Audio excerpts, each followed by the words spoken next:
एक छोटे से रंग बरंगे कस्बे में एक सब्ज रंग का शरारती तोता रहता था जिसका नाम था पेको। पेको आम तोता नहीं था, वो बोल सकता था, गाने गा सकता था और सबको हंसा सकता था। वो एक बूढ़े दुकानदार हाजी जमील का था जो बाजार के कोने पर एक खिलौने की दुकान चिल्लाते थे। हर सुबह हाजी जमील दुकान खोलते, खिलौने साफ करते और पेको को खिड़की के पास लटका देते। वहां बैठकर पेको लोगों को आते जाते देखता और शरारतें करता। एक दिन एक आदमी सुर्ख टोपी पहनकर गुजरा तो पेको ने चीख कर कहा, अरे फायर ट्रक, आग कहाँ लगी है? वो आदमी हैरान हो गया और सब बच्चे कह कहे लगाने लगे।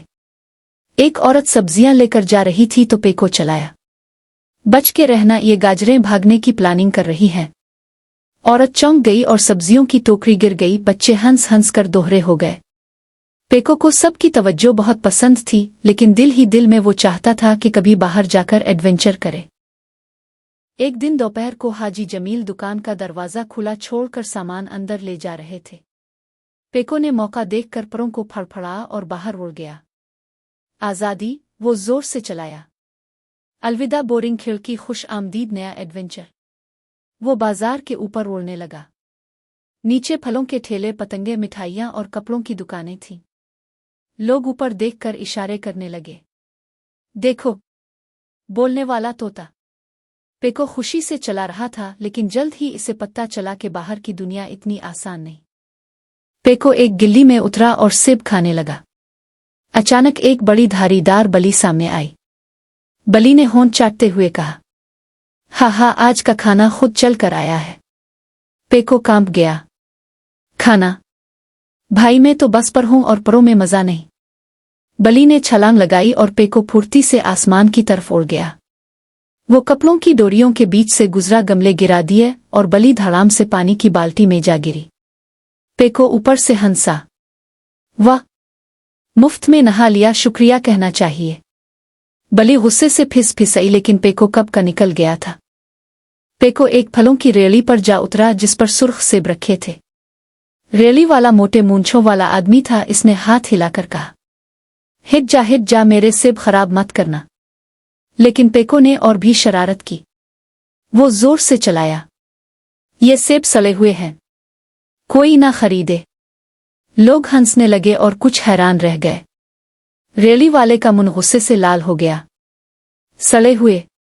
मेरे सेब सबसे अच्छे हैं। पेको ने एक सेब चूंच में दबाया और कहा लगाता हुआ उड़ गया। पार्क के ऊपर से गुजरते हुए पेको ने देखा एक नन्ही बच्ची झूले के पास बैठी रो रही है। इसके हाथ में गुब्बारे की डोरी थी, लेकिन गुब्बारा फट चुका था। पेको नीचे आया और बोला, क्यों रोती हो छोटी सी? बच्ची हैरान रह गई। बोलने वाला तोता? पेको ने गर्दन अकड़ाकर कहा, हाँ जी, मैं जादुई तोता हूं। बताओ क्या हुआ?